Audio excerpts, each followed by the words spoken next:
ये video part 2 है last हमारे रिन्यूएबल सोर्स ऑफ एनर्जी की वीडियो का, जहाँ पे हम नई टेक्नोलॉजी और टेक के बारे में बात करेंगे जो कि अगले 10 सालों में बहुत ज़्यादा पॉसिबल है इंडिया में ग्रो करने के लिए।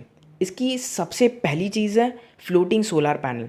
ये चाइना में बड़े स्केल पर हो रहा है और इंडिया में भी पॉन्ड्स और कैनाल, इसके साथ ही लेक्स के लिए इसे प्रपोज किया जा रहा है, क्योंकि जो पानी गर्मियों के मौसम में भाप बन के उड़ जाता है, इसे बचाने के लिए और सोलर प्रोजेक्ट्स जैसे बड़े स्केल पे होने वाले इस प्रोजेक्ट के लगने वाले लैंड को बचाने के लिए।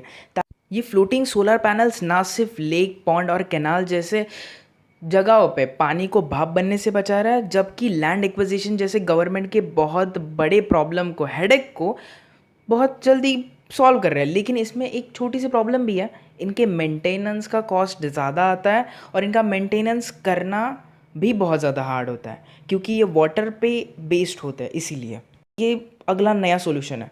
दूसरी चीज़ है वेव एनर्जी। वेव एनर्जी की ताकत को हम बस इसी चीज़ से समझ सकते हैं कि पूरी दुनिया की 40% एनर्जी को ये अकेला क्रिएट करने की ताकत रखता है।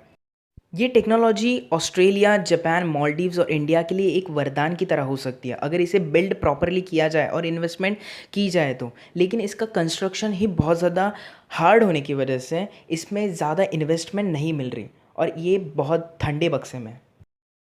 हमारी तीसरी टेक्नोलॉजी है स्पेस बेस्ड सोलार पावर। इसका सिंपल आइडिया है, हमारी धरती पे वातावरण और बादलों की वजह से जो कि सनलाइट अड़ जाती है, उसको हम स्पेस में नहीं अड़ेगी, वो सनलाइट स्पेस में किसी भी तरह से कोई प्रॉब्लम नहीं होगी।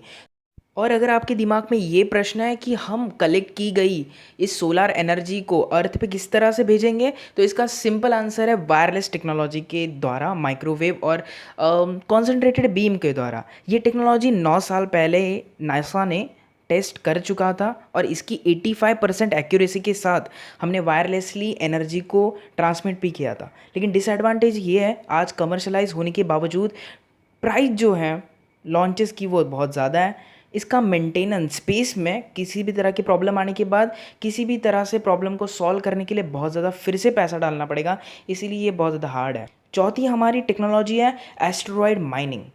एस्टेरॉइड्स की नहीं तो प्लानिटरी माइनिंग।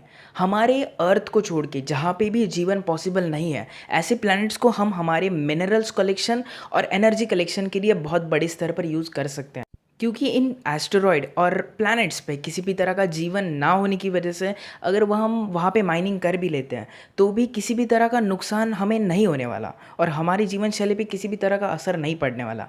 हमें मिनरल्स और एनर्जी तो मिलेगी ही, लेकिन हम एक बहुत बड़ी नीड को कंप्लीट कर पाएंगे और ग्लोबल स्केल पे एक बहुत बड़े प्लेयर की तरह उतर सकते हैं अगर 10 से 20 सालों में इसरो और कोई भी इंडिया की कमर्शियलाइज कंपनी इसे कर पाती है तो। एनर्जी सेक्टर को ग्रो करने के लिए इंडिया के कई प्लान सामने आ रहे हैं, जिनमें से सीमेंट फैक्ट्रीज़ में सीमेंट प्रोड्यूस करते वक्त जो हीट प्रोड्यूस होती है उससे भी एनर्जी कलेक्ट करने की एक नई चीज़ अभी 2020 में स्टार्ट करने की कोशिश जारी है। इसी के साथ इंडिया बहुत बड़े बड़े समिट में भी पार्टिसिपेट कर रहा है, जैसे कि one grid one nation one sun. और उसी के साथ ये वेव एनर्जी का भी नई चीज़ है जो स्टार्ट हो सकती है अगर फ्यूचर में इस पर इंटरनेशनल लेवल पे बात की जाए तो और कॉरपोरेशन कोऑपरेशन मिले तो। इसी के साथ ऐसी कई टेक्नोलॉजी